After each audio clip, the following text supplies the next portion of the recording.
At the end of the day, the take home was that we as principals have a huge responsibility on our shoulders. We're dealing with young children, and just like how a butterfly metamorphoses from the ugly caterpillar and cocoon stage, we must be working towards our children becoming beautiful butterflies and not ugly looking bugs. This morning we have Mr. Saiju Aravind with us. May I request Mrs. Papri Ghosh to start session 4 of this morning, to chair it, and may I request Mrs. Lalita Suresh to welcome the chief guest.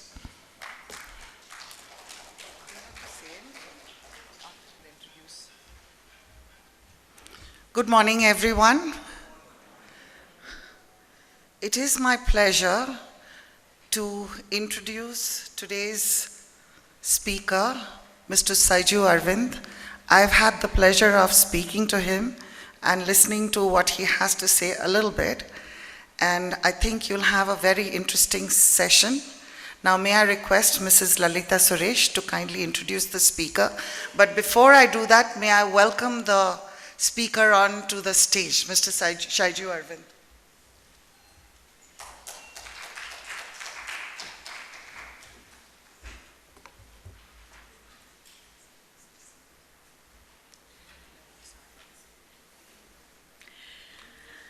The astronomer Carl Sagan once said, "Everyone starts out as a scientist. Every child has a scientist's sense of wonder and awe. Sustaining this sense of wonder presents teachers, parents, and all others who deal with children with tremendous responsibility, an extraordinary opportunity to imbue in them a sense of inquiry, to understand the world around." We have in our midst today a person who is acutely aware of this seminal aspect of education, a scientist in DRDO, a naval architect, and a naval officer in the government of India for over 20 years. Illustrious designations that sum up the major preoccupations, besides many others, of this eminent thought leader and educationist. Ladies and gentlemen, it gives me immense pleasure to introduce and welcome our first speaker for today, Mr. Saiju Aravind. Mr. Aravind has had profound impact on creative and scientific learning in the last 2 decades and is one of the most charismatic Indian scientific personalities today. Mr. Aravind is a postgraduate from the flagship IIT Delhi. He has served as a senior scientist in the Defense Research and Development Organization after a long stint as a commander in Indian Navy. He is a recipient of several prestigious awards like the Tukral Memorial Award and the Commodore Garg Silver Award at IIT Delhi, the Chief Naval Staff Commendation, and many more. While at DRDO, he imparted training to undergraduate and postgraduate engineering students. He has been a member of Institute of Defense Scientists and Technologists since 2014 and has published over 10 international papers in science and technology. Mr. Aravind is a founder and chief mentor of EduBrisk Knowledge Solutions Private Limited. His journey into the realm of education was an opportunity born out of an adversity, when his son failed to pass his 12th grade exams. Interestingly, his long yet seemingly random association with teaching and learning provided him with a firm foundation in working out simplified, systematic, and structured knowledge solutions, and to reach there, he left his job and became a Montessori teacher. Research on brain processes that facilitate learning led him to discover and innovate easy learning and teaching techniques. The need to unravel the secrets of integrated and personalized learning and the explicating intricacies in actual lived and experienced terms is what prompted him to establish EduBrisk Knowledge Solutions with a team of experienced educationists. He believes EduBrisk has been founded with a vision to simplify learning for students of all ages and celebrate knowledge as knowledge is worthy of celebrating. In the last 3 years, the e-learning platform offering integrated learning methods and innovative knowledge solutions has won several awards. Today, we are privileged to have you here amidst us. On behalf of all gathered here, I welcome Mr. Aravind to address all of us. May I request Mr. Philip, the principal of Bhavan School, to welcome sir with a lovely book to read.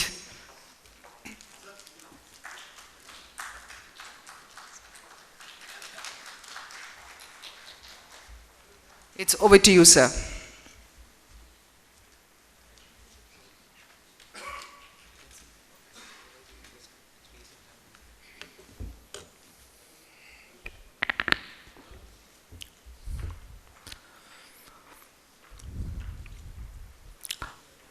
Our story starts in a beautiful fishing hamlet in a village, and the story is an adaptation of Eastern European book named Estefan, and I'm sure many of the principals here would have seen the movie in 1980s. It won 5 state awards. It's a movie through the lens of Aravind. So Estefan is got this very esoteric and look, very intriguing look. Nobody knows him, what exactly he is. All that the viewers see is through the narration of different groups of people in the fishing hamlet. Some say Estefan is a very theistic, God-fearing person. He comes to the church often. The priest had a good feeling about him. The ladies felt that Estefan is a kind, polite, gentle person. The kids found him to be fun-loving, playful. That's a picture which you see, the previous one, who plays with them in the beach. And the moralist saw him as a man who is very rebellious, has got his own ideas. The drunkards found him to be an alcoholic and dipsomaniac. So the viewers never get to actually interact with the protagonist. They always hear Estefan through the narration of all these different people.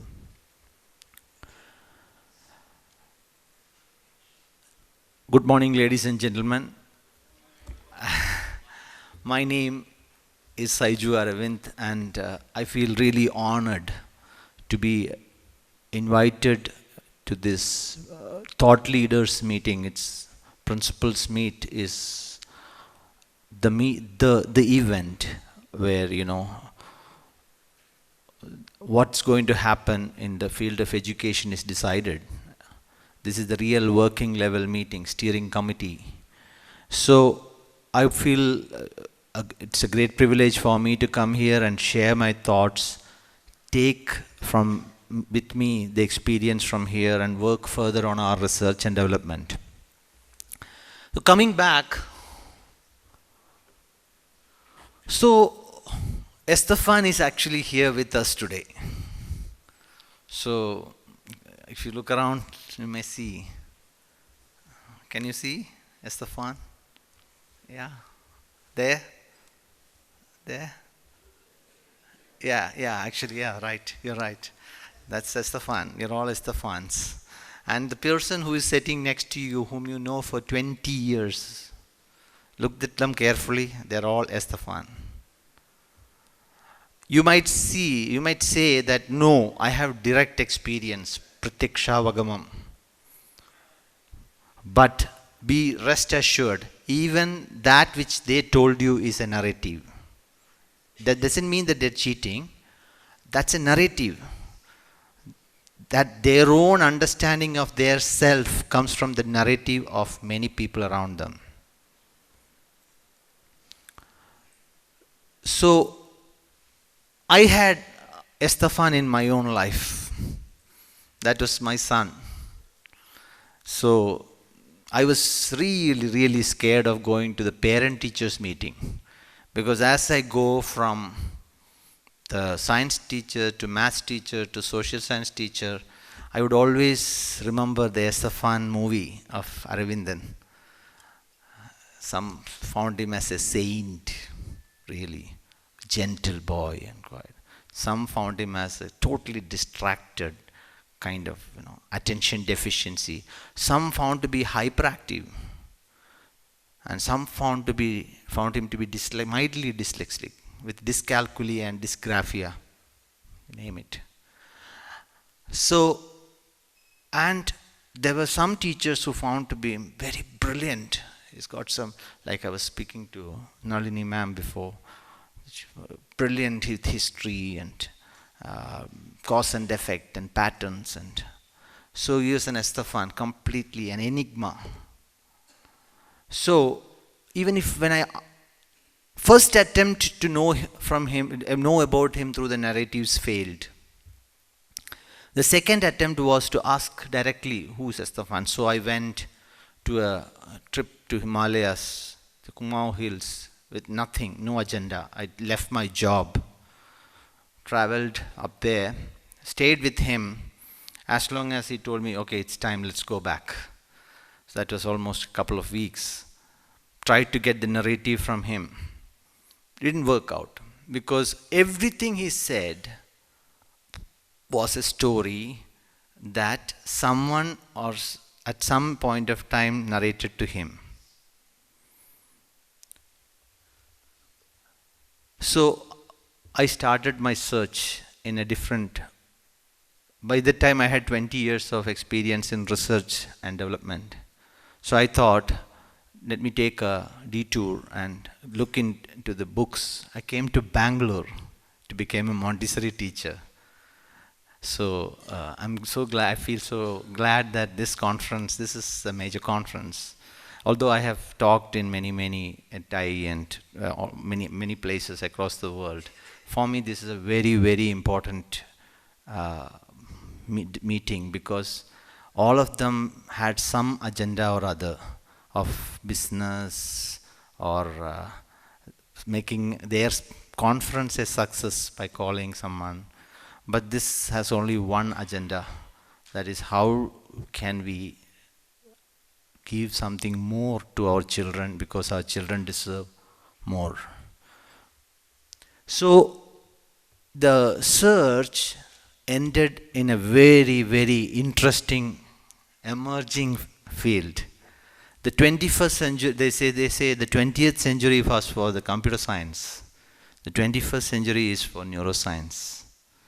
So, interestingly, in the late 90s and late 80s, enough and more work were done in three premier institutes, UC College, University College San Diego, MIT, Stanford. Many books were written by Joshua Foer, Moonwalking with Einstein, Benedict Carey, How We Learn. Why? Interestingly, in the 1900s, Maria Montessori wrote Absorbent Minds. And she didn't write it as a narrative. She had neuroscientists with her, neurologists, pediatric neurologists with her when she wrote that book. And all of them, so Estefan is enigma. Nobody knows Estefan. But neuroscience gives us two things, two key understanding about Estefan, which it's a science, so no other narrative can now deny it. And the two interesting things about Estefan: one, Estefan loves to learn. All Estefans, 30 Estefans are class, all of them. This is a deviation from our normal narratives, but it is scientifically proven. Benedict Carey's, if you read Benedict Carey's How We Learned, he says, learning is as addictive as chocolates. And everybody has an innate desire, a burning innate desire, that's better put. When a student who's sitting in the front is answering all the question, and you may see a child in the back showing total disinterest, but actually in his heart it's burning. Can I become like that boy and understand that subject? That is one thing neuroscience told about Estefan. So I concluded that this boy, he is telling me a lot of narrative, but he loves to learn. That was the first, from narrative to science. And the second thing about all Estefans are, they have only one problem that can, or only one thing can obstruct or become an obstacle in their natural loving path of learning. Only one problem. It's called dopamine effect. That is, the learning which is supposed to, chocolates produces dopamine, that's why we like chocolates. Similarly, learning produces dopamine. But if you meet with frequent failures doesn't mean 50% or 35%. Failures means, in the eyes of the child, if he's a failure, he may be getting 98%, but he feels that two students are getting first rank and say, I'm the third rank. And he sees it as a failure. It stops producing this fuel for the vehicle to move, and that is dopamine. In the science of inclusive education, which everybody is talking, KHTA, Dr. Abdullah Karam speaks about it quite a lot.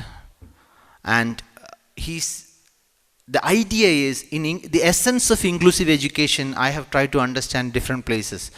They say it in different ways. But in neuroscience, this is the first time probably somebody is saying this. In neuroscience, inclusive education is all about everyone gets their dose of dopamine in the class, irrespective of their current level of learning. Next. So now I'm going to the main body of my discussion, where I'm trying to take this, show this graph to you. This is a cohort analysis of a child, of any child or any Estefan. Normally, when they move from grade 1 to grade 12, and on the y-axis you have the performance index. That is, in percentage or in stenine or in any non-dimensionalized scale. You will see two dips in general. If you take statistical analysis, you will see two dips. First dips comes between 4th and 6th, that is grade 4 and 5. And the second dip comes in between 7 and 9, that is typically 8. You can take any school and do the statistical study. And whenever I presented, all the principals and the HODs agreed to that, so I can confidently say this. So, when I started inquiring about this, what's the narrative we hear? Due to paucity of time, I know I have very little time, and this topic is a very interesting topic. We can talk around 15, 16 hours on this. It's a very sweet topic. So I'm going to compress it to a very short thing. So I'm not going to ask you. The normal narrative is what you see in the next slide.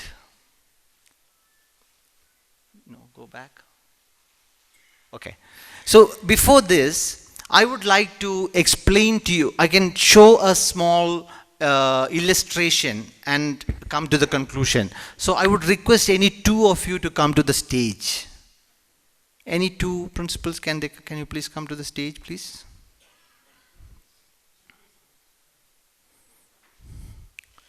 Yeah, and Commander Rajesh Sham Kumar is here. He's one of the senior members of EduBrisk. I'd request him. Can you come to the stage, sir? Yeah. So, what we are going to do is, I would request one of the principals to shoot out a number between 1 and 50. You can see all these numbers out here. 1 and 50, 50. It can be random, 1, 10, 20, 45. 35. Okay, and you have to tell an item of your choice. Any item. Number was? 35. Item means Anything which you see, or which you are, anything, it could be anything from your books or from, 35 chocolates. okay, 35 is chocolates. Chocolates. Okay. 7. 7 senses. 16. Sweet 16. 47. Sorry, 16 is? Sweet See, 16. he's writing there, so he has to hear that. That's it. Sweet 16. 47. He's, You might want to check up. What is written is what you spoke. Just check up. Oh. Next is 47. Eminence. Eminence in 47. 11.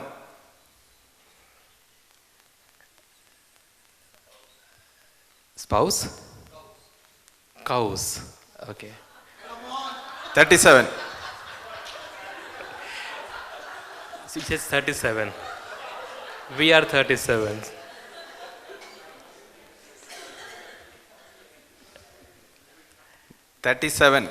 Principles. 29. 29. Right? 29 books. 8. 8 girlfriends. 40. he's making my life easy. 40. I am part of that. 40. 40. 40 is okay, naughty. I'll go for that. Naughty. 49. Still naughty. Still naughty. 9.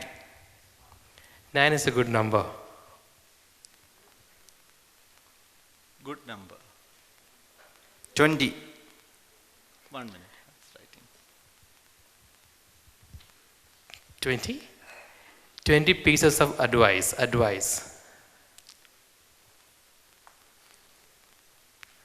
31. 31 is the number of the conference that we have now. 31st conference. Conference? 50. 50. 50 is half century. He's making it really, really easy. Easy. Give objects, sir. That is the reason why we are saying. Yes, yes. 27. 27 rooms. 20. 20 Yeah, heroines. it's already used. It's 22. 22. You can look there and Heroines? 22. Yeah. 22. Heroines.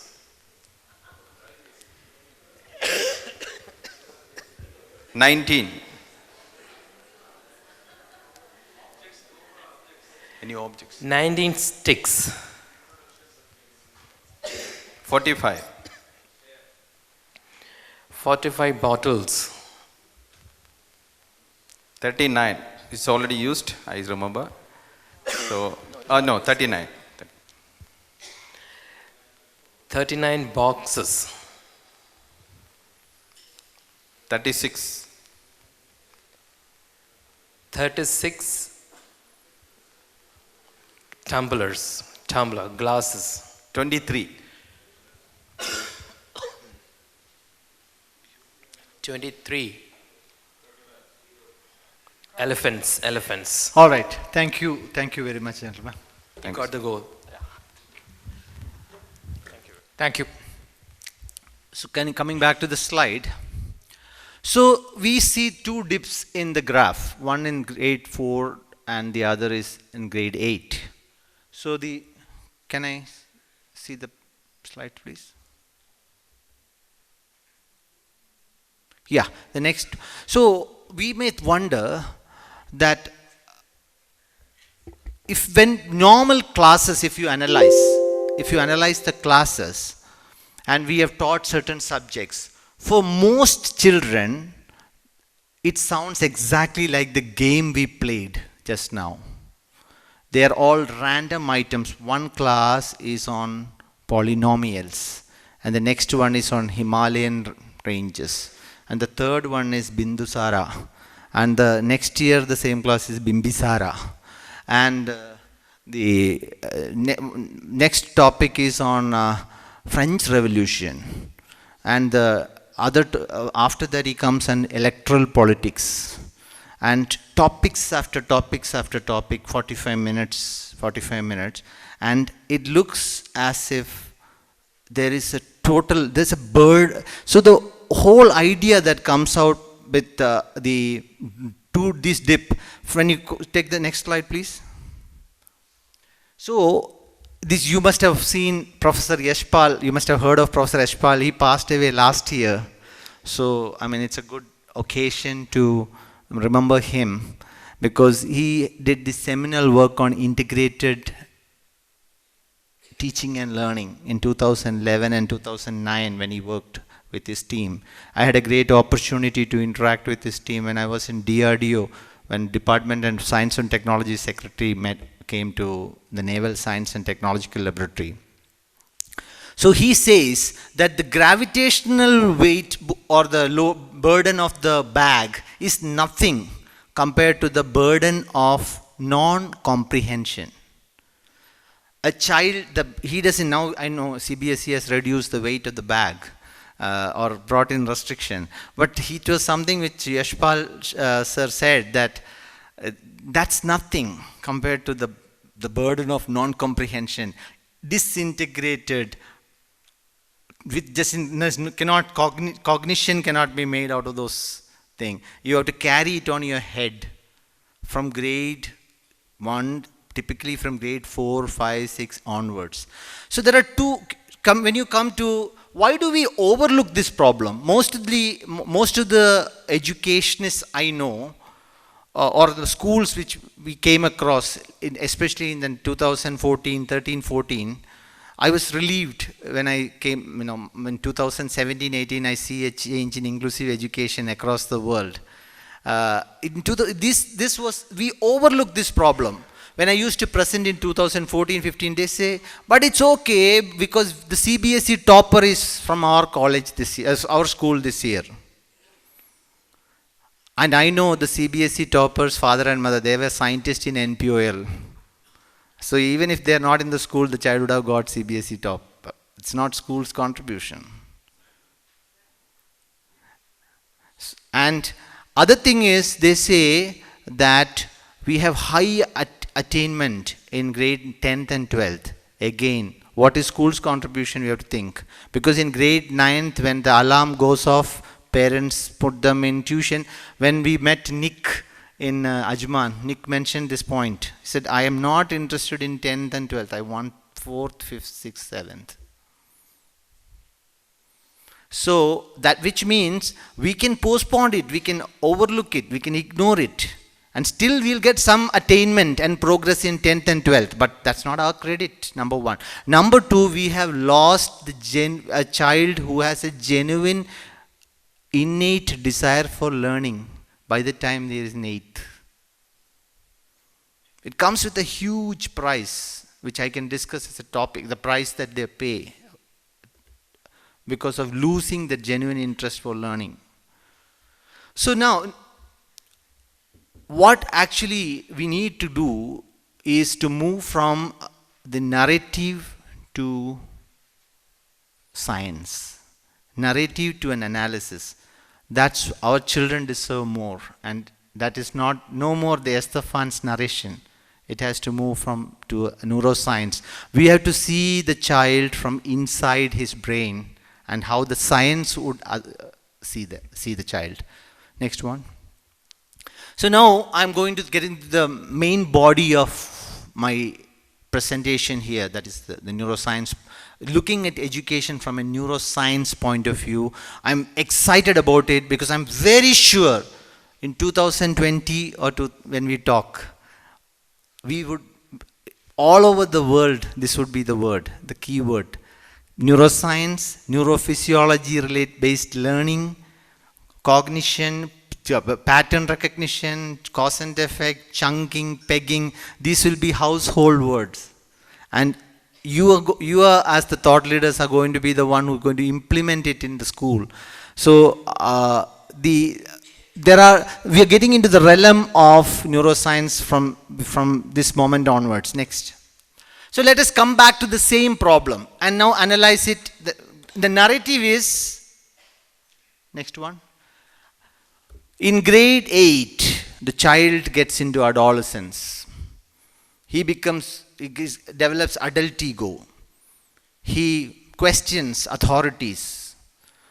And there's a favorite word used in South India. I don't know whether such a word exists in English. He back-answers. I don't know. Okay, the English teachers can probably say that. I don't think there's a word like that, but yeah. So this is but when we move from the realm of neuroscience, it's very simple. When do we, till grade 4, what do we study? We study only tangible, real things. For example, 1 chair, 2 chair, 3 chair, 1 person, 2 person, 5 bottles of water, all real, tangible. What is 0.23? It takes time. And that is okay. There is a famous joke, when Hari Krishnan sitting there, he mentioned to me once that his maid's son was doing very well in studies. And he was a brilliant boy till 5th or 6th. So one day he said, now I don't have the interest. So Hari asked him, why? He said, see, math and all is fine, but now they started introducing English in maths, algebra. So, abstract. Things are moving from real to abstract. Mind integers, 1 is okay, 2 is okay, whole numbers is fine, 0. But integers, -5, minus of -1, still worse, polynomials. None of us have used polynomials in our life, except maybe 1 or 2. I'm one of them because I had to use it as a scientist to model waves in the sea. And polynomials are introduced in 9th and 10th. Still okay. Matrices are introduced in 11th. What do we do with matrices? Why are we learning matrices? Yeah, but do the children know? Matrices are really useful when you use applied computational mathematics to solve large sets of equations. And determinant is a way to show whether such a solution exists or not. How can an 11th grade student conceive it? So typically tangible, when we say tangible, can you go back up? Yeah. So tangible, eyes and hands and mouth and head and hair are tangible. But endoplasmic reticulum and ribosomes and centrosomes, is it tangible? Chemistry, is S spin and P spin tangible? I mean the orbits. So it is not adolescence or adult ego. If you really look at it from a scientific perspective, when things turn from tangible to intangible and real to abstract, it has to be introduced the right way. Otherwise, you're going to lose a lot of students. So next, So there is a lot of interventions that we can do at this level as principals. And one of the such intervention is that real life examples, analogy are two key things that can bring back intangible and abstract to real and tangible. And another very important thing is, in real life, we learn everything by first writing the test and then learning. Example, how did we learn to walk? We looked at others, tried to walk, we failed, and then we learned to walk. We heard people speaking, we tried speaking, we couldn't, we learned to speak. In reality, everything we learn in life, if you still doubt, think about marriage. Okay. So in reality, everything we learn by first knowing the need, the test. But in education is the only sphere, first we learn 6 months and take a term exam after that. Till the time nobody learns why we are learning. Even then, if you ask them why they are learning, they will tell it's for term exam mark.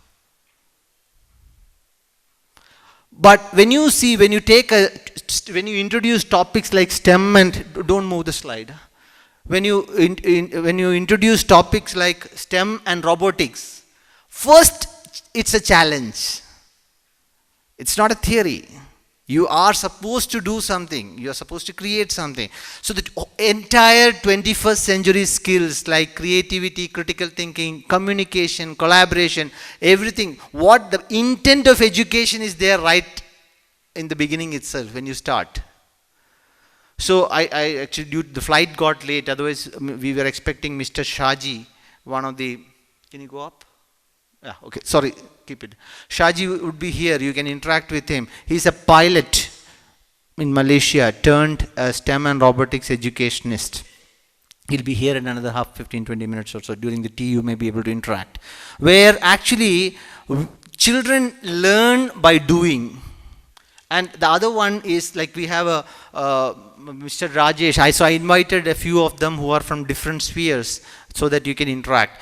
Who teaches children life through lens. So including English, history, political science, other branches of science are learned through movie making. So they learn the language to script it, they develop the interpersonal skills to direct it. And we know schools now where electoral politics is done through do and discover. Actually, election is held at school. Next slide. So the key call for action for us as principals here could be to introduce the continuous professional development programs focused on TET, tangible experiential teaching. And this can change the way the students see the subjects. And adoption of ICT, information communication. See, we follow, most of the schools follow Bloom's taxonomy, and that's fine. But it's time to experiment with William Daggett's model. And when you try this Daggett's model and Bloom's taxonomy at a very high level, an ICT, an information communication technology-based platform will be of great use. The next. I'm going to the next point here. So first we discussed about the dip and tangible to intangible and real to abstract. The next one is, can you show me the Excel sheet once?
So now, Ram, would you like to give? Can I just come to you? You called out the numbers. May I know the gentleman who called out the numbers? Yeah. Can you give me the list, Eugene? Minimize this, no? So these are the numbers you called out, and these are the objects. Anyone can pick any number. Sister, good morning. Any number. Any number. 40. Not 40? 40. Naughty. 40. 35 chocolates. If I am right, you have to. Yeah, me just give a thumbs up. So I just raise your hand so I can come to you. And if I am wrong, you do like this.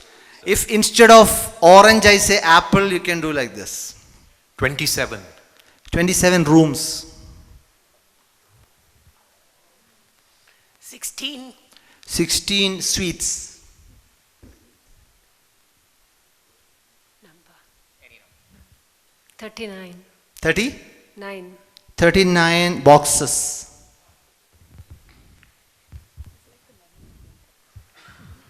$77. Nothing. That is easy. Would you like to tell any number between 1 to 50, please? 36. Tumbler. 42. Nothing. 7. Number 7. Number 7. Wait a minute. Don't tell me.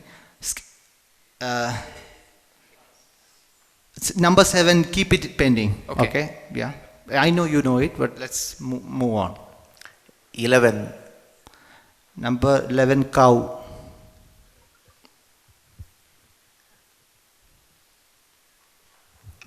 21.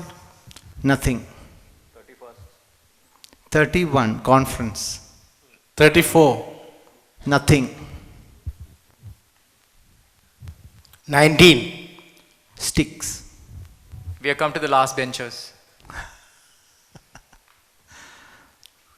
9. 9 is a beautiful number. Good number.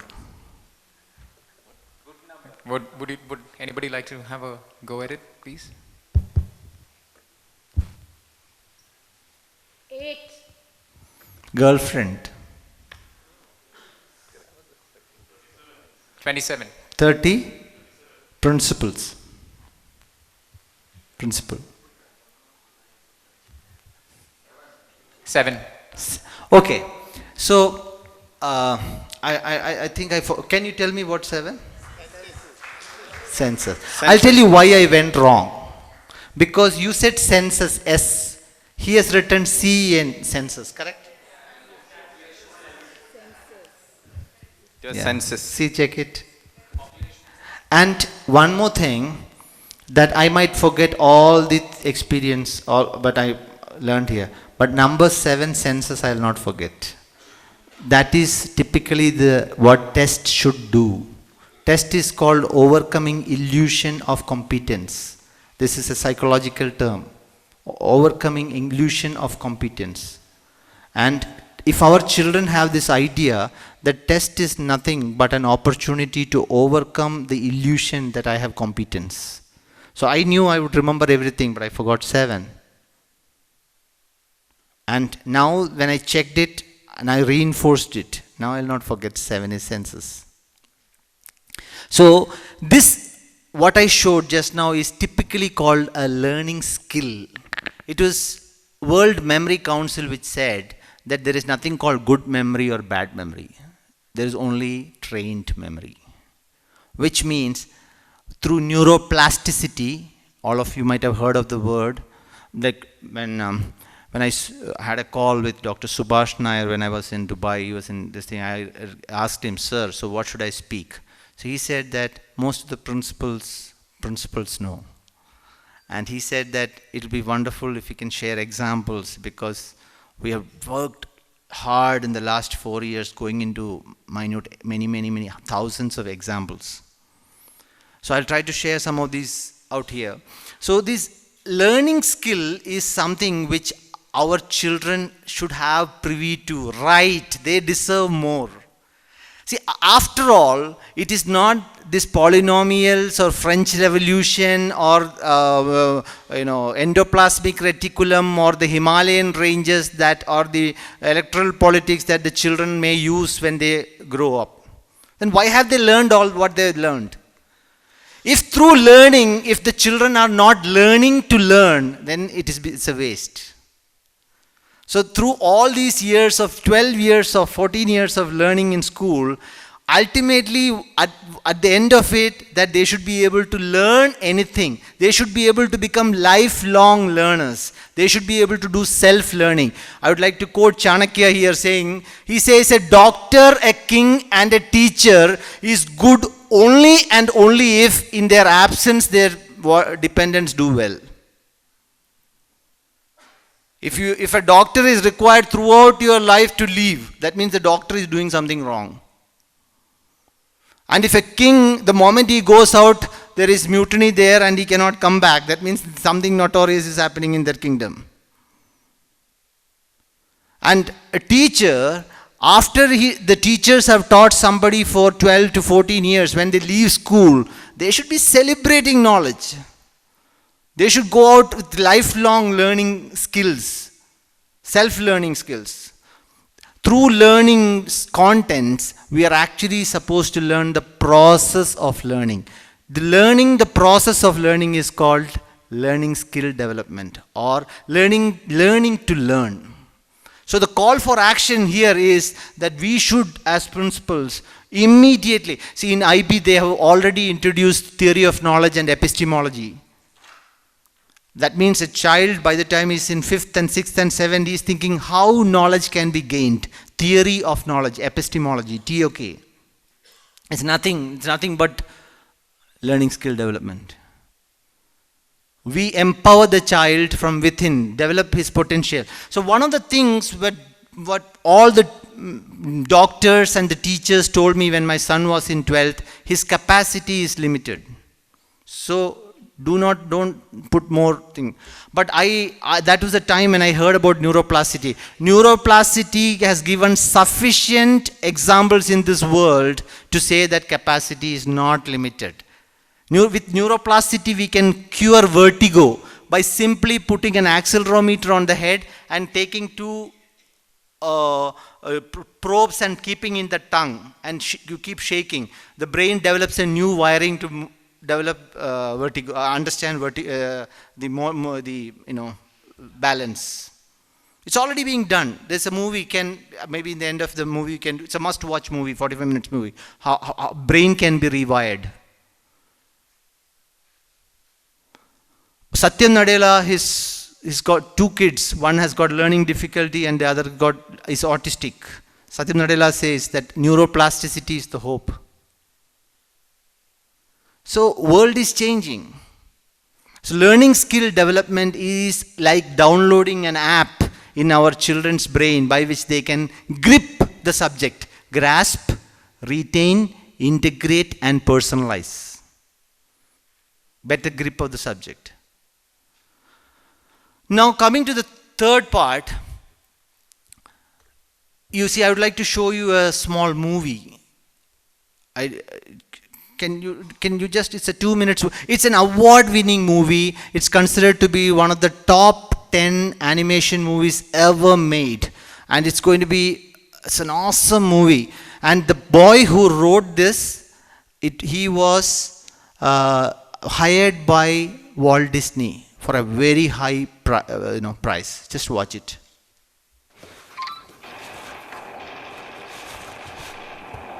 I don't know why you didn't get the papers.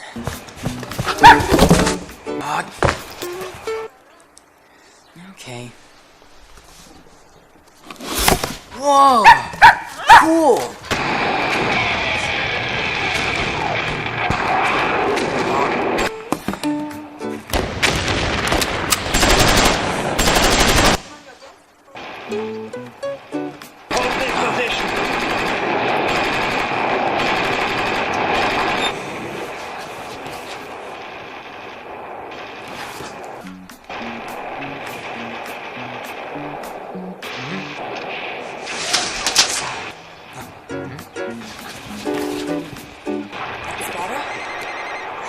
don't you stop playing?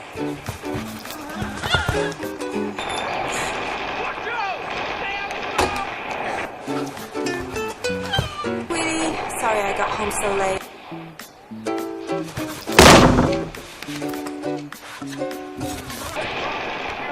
It's such a beautiful day outside. You should let some sun inside. Gotta be kidding me.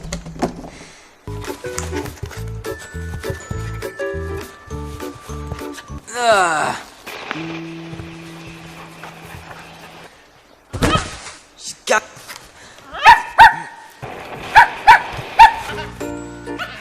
And open the present I got for you.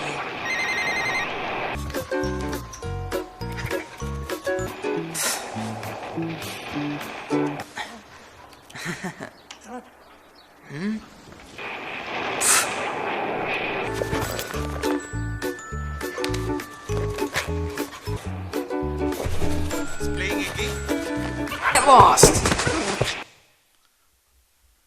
I don't know why this movie should get award. I'm sure you might not have enjoyed. There's nothing much to this movie, right? Just watch it again. Just watch for some more time. Same movie. Play that next one.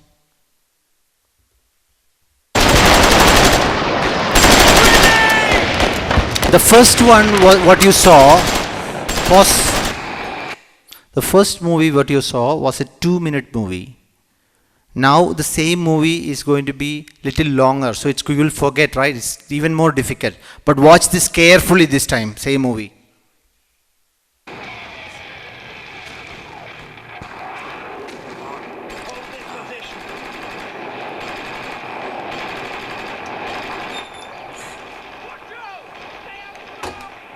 Hey, sweetie. Sorry I got home so late, but I had to pick something up after work. It's such a beautiful day outside. You should let some sun inside. That's better. Why don't you stop playing and open the present I got for you? For me? Hello? Oh, yes, sir. I don't know why you didn't get the papers. I put them on your desk before I left. Okay. Whoa! Cool!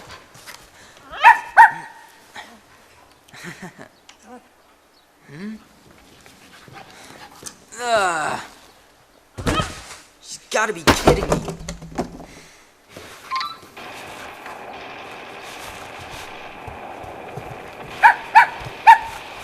Get lost!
Mom! We'll be outside! Thank you. The first movie was a painful one, although it was just 2 minutes. The second movie was enjoyable, although it was 3 minutes. It is not the size of the data that matters. It's whether it makes sense to the brain. The first one was jumbled up with Bindusara 1 year and Bimbisara next year and polynomials in the first period and the spin in the second period and term exam. The whole connection, the whole cognitive chunk of information that makes sense to the brain, that's all. So I always remember my chemistry teacher used to, whenever she used to ask me some question, I would do stutter and stammer. She'll ask me, what's the movie which you saw last year? And I'll say, she'll say, who is the actor? I'll say, Mohanlal. Who is the actress? I'll say, Ambiga. See, you remember everything, but my chemistry you don't remember. It was considered as a big, mistake of mine that I remember movie. And she would say it's because of interest. You don't have interest in my periodic table. It's not interest. The fact that it makes meaning to the brain, creates interest. When it doesn't make meaning, cognition, then apparently smaller data, but it's a pain to they are purged out as neurotoxins when you sleep. So the Himalayan ranges and the French Revolution and P orbit and S orbit are neurotoxins for many children, unless it becomes. So this is the burden of disintegration. This disintegration completely, it just makes it. So now the real, next one. See what actually we need to do, the intervention here is actually all fabric are made of warp and weft, where you have threads running vertical and horizontal. So actually the entire knowledge, the totality of knowledge in this world are millions of threads. And when a teacher brings it, and teachers should come together to weave it, and they make warp and weft and form a fabric. What is the beauty about a fabric? If you pull one thread, entire cloth comes along. So actually this is possible. Actually we have been successfully doing it in many schools now. This is possible when the teachers do not see themselves as English teacher, math teacher, science teacher. They are teachers. There is an overlap which is coming between English and social science. Without English, can you study social science? When you are teaching preposition of time and preposition of place in English, at the same time in geography, in the same chapter, lots of preposition of time and place are going on. Imagine an English teacher say, I'm going to show you preposition of time and places from your geography text that you're going to study today, next period. And imagine what would be the condition of a child when the geography teacher walks in. Already seen that. This warp and weft, odam prodam, that's how in our old textbooks it was written. Odam prodam. Everything is odam prodam. Everything is connected like, Mai sarvam idam prodam sutre manigana iva. Just like pearls are resting on a thread. You may not see the thread because they're all strung so tight. But any intelligent man knows they are held together only because of the thread. You cut the thread, it's gone.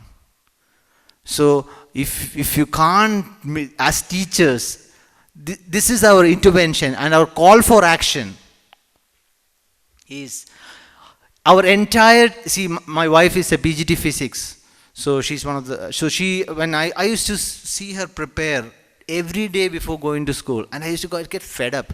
The last 20 years you are teaching physics, that every day you have to prepare or what? Before going this thing. It's the same text. Then now, after being in the field of education for many years, I'm realizing every day before going to class we are preparing. We should prepare. Not because we don't know the subject. We know the subject, but we are communicating. We should know our student. We should know that thorn, that thing, small burden of non-comprehension which we can remove off. And that They're typically a good lesson plan, if they don't have the 14 key elements, I don't have the time to discuss, and I'm sure you all know it. Without that, it's impossible to integrate. And if higher level of integration warrants me as a science teacher knowing what the English teacher is going to teach and what a social science teacher is going to teach this week. And if they do it, the children will see one movie. And movies, you don't have to tell them, watch them, make them watch 3 times to remind what it's. One scene is done. The next. So, to do this, actual integrated teaching and learning with vertical integration, horizontal integration, step-down integration, step-up integration, cross-curricular integration, real-life integration, really what we need is an AIML based platform. Already a lot of groups are working very nicely on it, and I would urge all the principals here to make it a point that you will train your teachers on integrated teaching based. If we don't do it, somebody else is going to do it. And it's going to be a B2C model. That means some businessman will directly sell it to client. This. And we can do it better because we are educationists. We are not just teaching, we are teaching our children to be happy learners at school. It's a school where we need to integrate. Our children deserve more. They need an integrated teaching, learning platform and strategy. Our children to watch, it should be sitting in a swing and watching a movie every class or every week. The last portion. So this is the last portion which I would like to say. It is Edward Deming who said, "In God we trust. All others must bring data." Because, yeah, we can give a big hand to Edward Deming because he is considered to be the father of modern data analytics. He said, what I'm going to say now is going to pinch some of us, maybe some of the teachers. I'm happy that there aren't teachers, only principals here, so I can speak my heart out openly. See, if you take the next slide, Estefan's biggest problem was, it is always narratives. And if you take the next slide, you'll see, in psychology, there is a concept called story. Let me say, I made a story about Dr. Subhash Nair. And ma'am made a story about Dr. Subhash Nair. And, Malati Das ma'am made a story about Dr. Subhash Nair. But none of us discuss with each other the story. My story is going to remain my story. I'll say, he is this, and she'll say, him this, that's like in a house, there are 3 opinions about the father. One from wife, one from the elder daughter, and one from the younger son. And all contradict. So which story is right? Sad part is, nobody will agree to the other person's story. You know why? In neuropsychology, science, they say the reason. The reason is, who wrote the story? I wrote. And I took some pain writing the story. I am very attached to my story. I will fight tooth and nail to prove my story. And so, actually, I have seen children who wants to change, but father walking in and saying, you won't change. And I have seen, don't be surprised, I have seen father who gets upset when the son changes because his prediction is going wrong. I don't know how much of you believe it. I have seen it. So own son is changing, he should be happy, but he's afraid that his prediction is going wrong. That's Estefan. So, next slide. Modern science says there's only one way, from narrative to analytics. And I am very happy with Dr. Abdullah Karam that way. Some of you may have different opinion, but this is one area where I appreciate him. Because Analysis is different from analytics. So the word, okay, I may have some, how much time do I have, sir? I would like to, this is one of the, 20 minutes, okay, so I can go ahead, thank you. So, analysis is, we are all analyzing, always we are analyzing the other person, we are, lysis actually means breaking down. Lys is a Latin word, means to break down. Sys means the process. Lysis means the process of breaking down. Ana is another Latin word called again and again. When I break it down again and again and again and make it a process, it's called analysis. Okay, that's the analysis of analysis. Now, analytics is, we break it down to a student, an individual level. And there is a very key word which is coming between that, that's called triangulation. How many, most of you would have heard that word? Triangulation, right? Yeah. So now, I'll just want to explain what this in modern parlance. See, as a scientist, when I used to write my journal papers, at the end of it, when I put it to a panel, the panel will say, has anybody done this experiment? And we would like to correlate the result. That's first level of triangulation. The second level is, have you done this experiment using some other methods? Same experiment, but same analysis, but another method. That's another triangulation. Basically, triangulation, Commander Ramkumar was the captain of 3 or 4 submarines which was brought from Russia. So he explains triangulation in a very nice way. Basically, I'm in a position and I'm taking a bearing where I want to move in 230 degree north. So I want to move. So I take a bearing from him. And that gives only one line. I take a bearing from him. It gives 2 lines and intersects in a point. Then I know where do I stand. But even then there may be error. So I take a third point. Then it forms a triangle. And I know I am in between this triangle right now. And every time I take a better bearing and better bearing, the triangles close in and it becomes a smaller and smaller triangle. So actually the science, the modern data analytics has the capacity to see Estefan from inside, from the skill level, from the cognition level, from the subject level, from the IPTs, some CAT4, ASSET, and get from the subject level or the skill level. Your own internal examination. In God we trust. Trust everybody, must bring data. And when you go, so this is one of those, recently we copyrighted this method and we have shared it with so many of the principals here. Recognize, intervene, and monitor. There has to be a rim and continuous, it's a continuous circle. You keep on recognizing. What is the first thing you have to recognize? Next slide. Your own teacher's performance.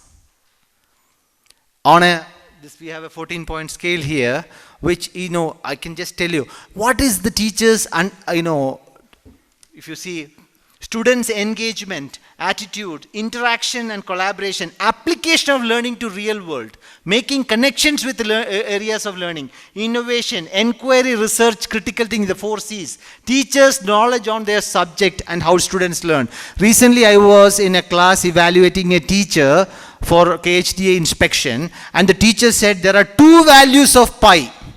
One is 22.7 by 7 and other is 3.14. 2 values.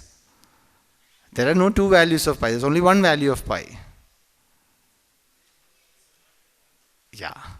So the teachers' knowledge of their own subject, lesson planning, teacher-student interaction, use of questioning and dialogues, especially open-ended questions.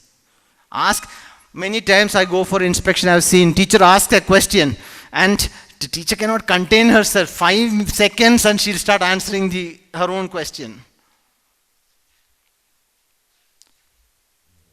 Differentiation. Are they able to bring in the elements of differentiation? Elements of differentiation in teaching, elements of differentiation in testing, elements of differentiation in work activities. Anyway, the next one, again, swing analysis. What is the swing when it comes from term to different term?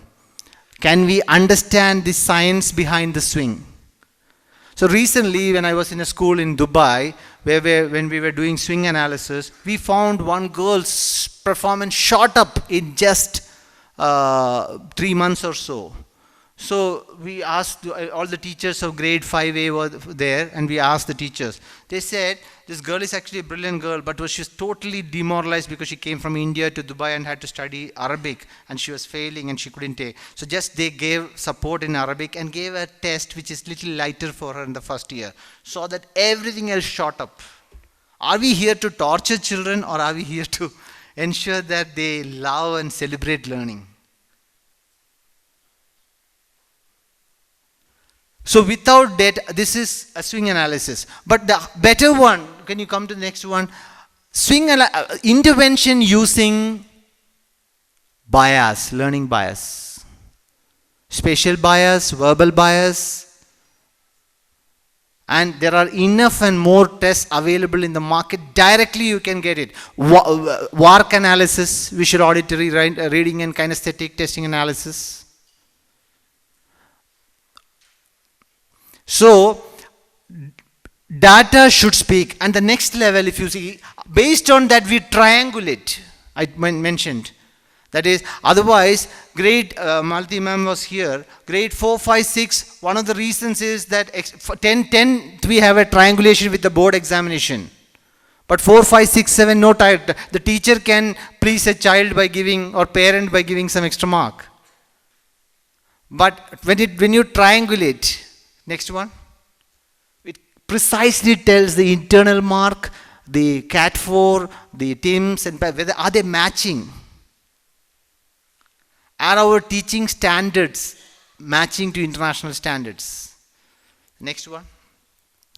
So the call for action here is we should immediately, in our schools, we should immediately start analytics-based individual or group educational program, IEP or GEP.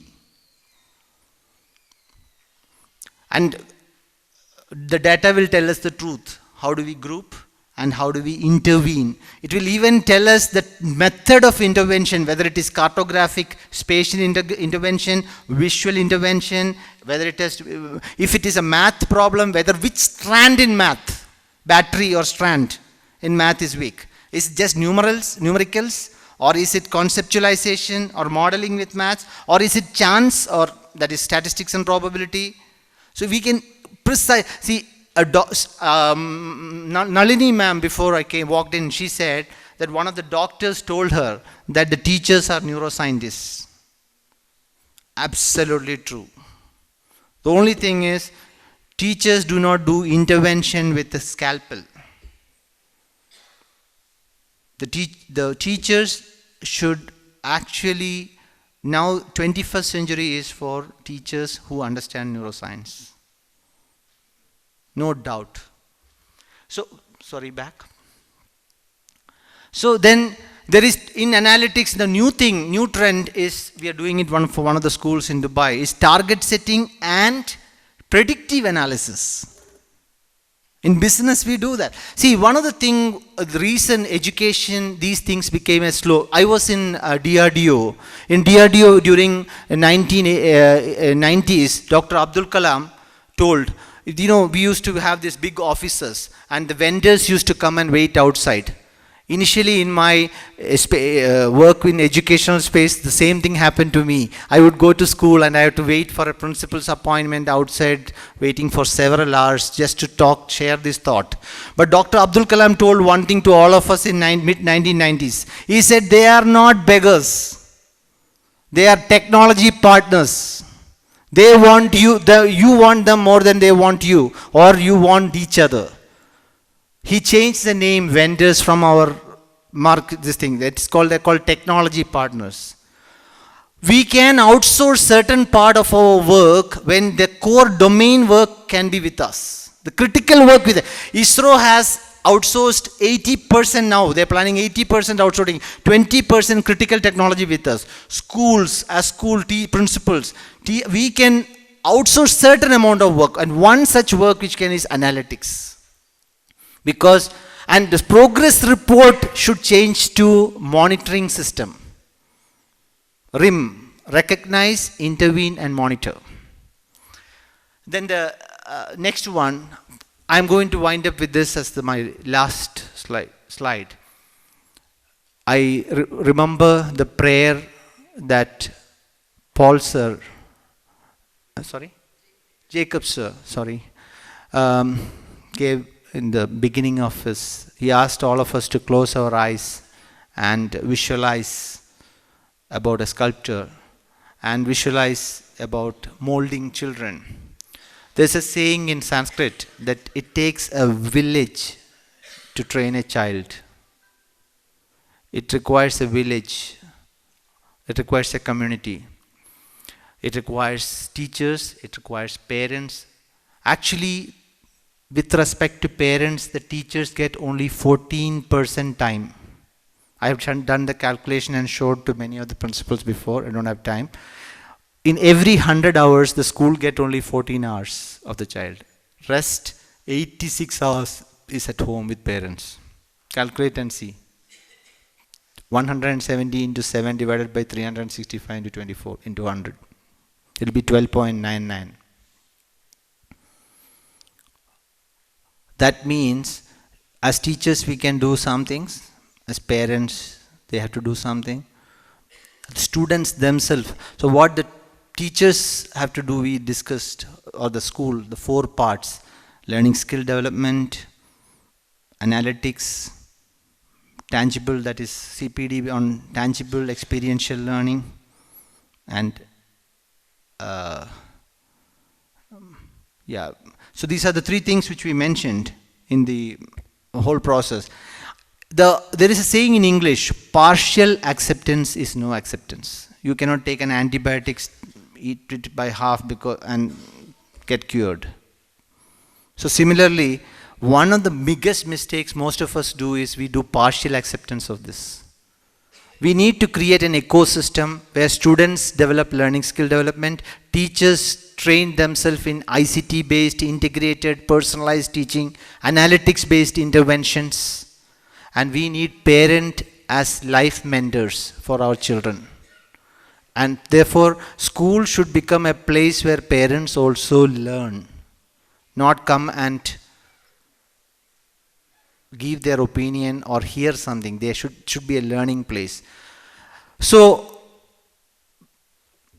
when around 2 years back, when EduBrisk became a company which started operating in 4 countries, I was very eager that we should do more.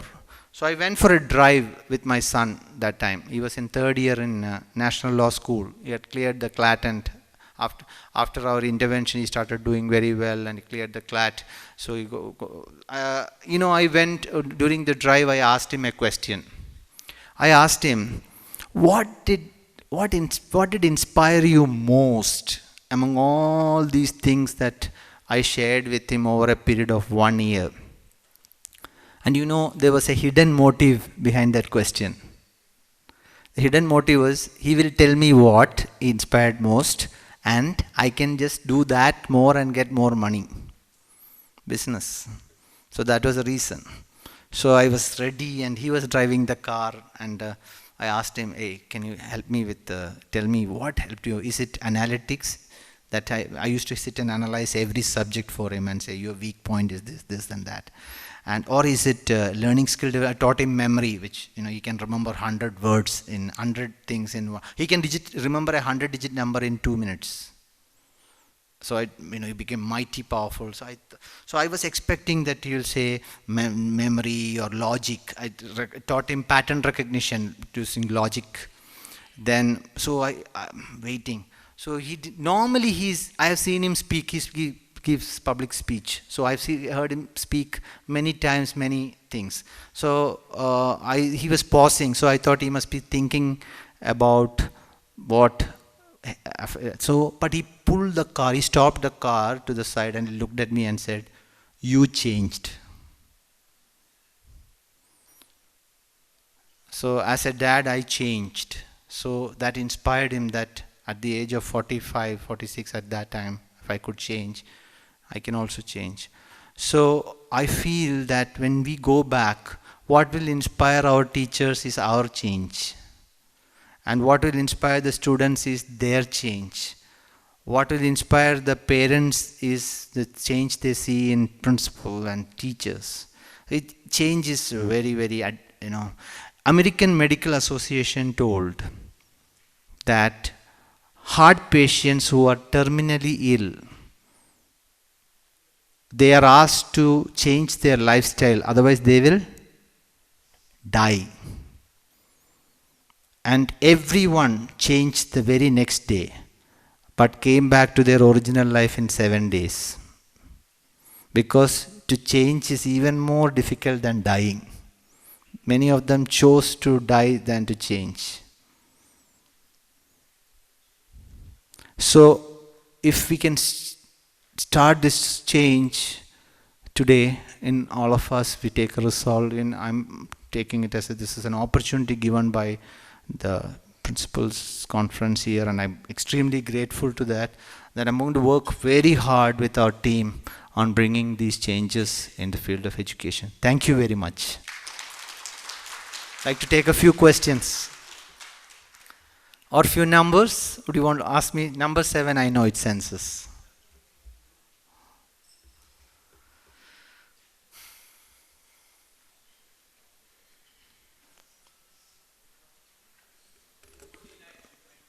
Sorry? Very naughty. Still naughty. Yeah, please pass the mic. If you want to know how I remember these things, I can do it towards the end. Okay. Sorry? What was the number for cows? 11. Number 11. I'll also throw thumbs up. I know it. Sir, Yes, you were ma'am. talking about inclusive kids in the course of your speech. Well, I would like to ask you a question here. Inclusive and special kids are different. Special children who are autistic and others are different, and inclusive is different. How much of inclusiveness, or how do I categorize it? How much of inclusiveness in a child can be a part of a classroom? It's a beautiful question. One of the best questions I've been ever asked. Thank you, sir. And I have thought about it very, very, very deeply. So if we go to the essence of inclusion, why are we talking about inclusion? There are so many reasons we can say. You know, in Bangalore, there is a hotel called Lemon Tree. Yes, I have gone there several times. And you know who serves Yes. there? I can see some of the autistic and inclusive people are servers, and there's deaf, dumb, and I like to go there often because of that. You know why one of the qualities of why those autistic children? Well, I understand that the owner prefers to give employment and recognize these kind of people. That's right, but they have one great quality too. This was the answer they gave me because I was quite inquisitive about it, and I spoke to the manager and he told me this. Yeah, they have a I think the best quality they have is affection. They are very affectionate and passionate in what they do, and they are honest. very good, They're very honest excellent people. point. And there's one more. They have obsessed with cleanliness. Even one dot of speck of dirt is there, they will not serve the plate. They'll go and bring it back. My school is an inclusive school. I have 62 of them with me, along with my 5,000 others, and I have 2 of them in each classroom, and the kids in those classes are trained to be a part of them. Like Yeah. I have children who are partially blind like 75%. I have children who have minor autistic problems.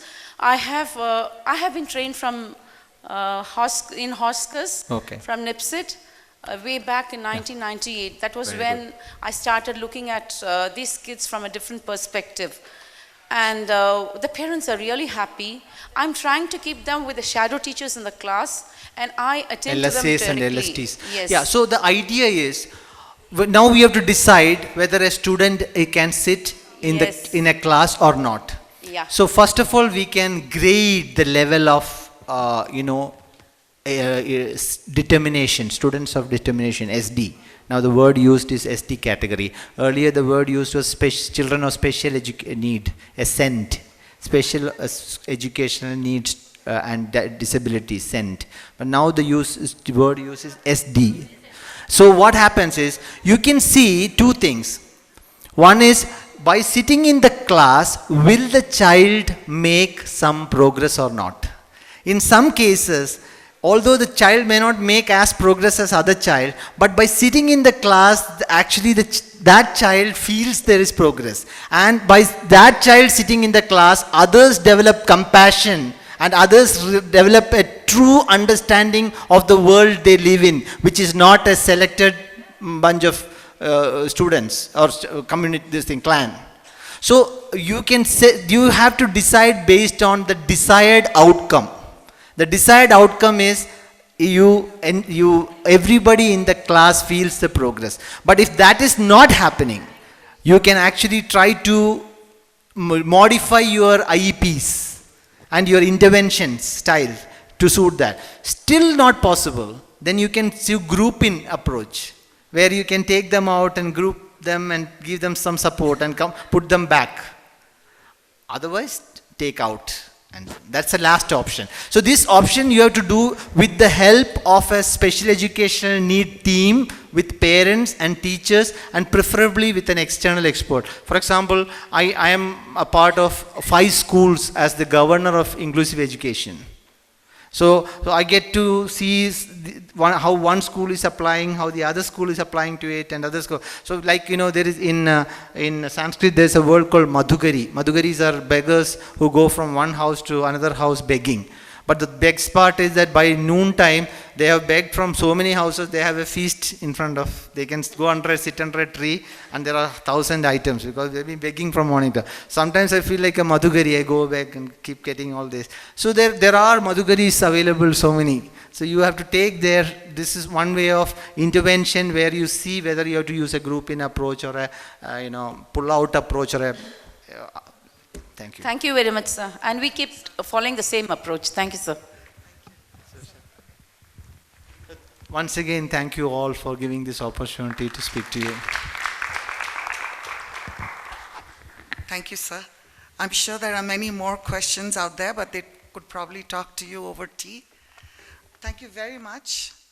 Well, we've realized that Estefan's story doesn't have to be through the narrative. It has to be through the prism of neuroscience now. So we have to understand Estefan as principles through the prism of neuroscience. So it's all about data and analysis and intervention. So that's the takeaway. For me, there was a big takeaway when I met him for the first time, and he did that fascinating thing where he remembered all the numbers and the objects. And for somebody who doesn't even remember the husband's phone number, that was terrible. So I told him, and he said, no, there is nothing called good memory or bad memory. You don't want to remember it. So that's it. He said, you remember everything about Sholay, but not this. So that was the takeaway from me the first time I met him. Amazing stuff that he does. And what was intriguing for me the first time I heard about him was the fact Navy, DRDO, and then education, Montessori. So that was the fascinating part, and that's how I got interested in finding out more about what he does. So thank you very much, sir, for interacting with all of us, and I hope there will be many more questions for you as you have tea. Thank you very much. Thank you. Thank you, sir, and thank you, ma'am. May I request Dr. V.V. Abdul Qadir to please present a small memento of our appreciation on behalf of the Gulf Council to Mr. Saiju Aravind.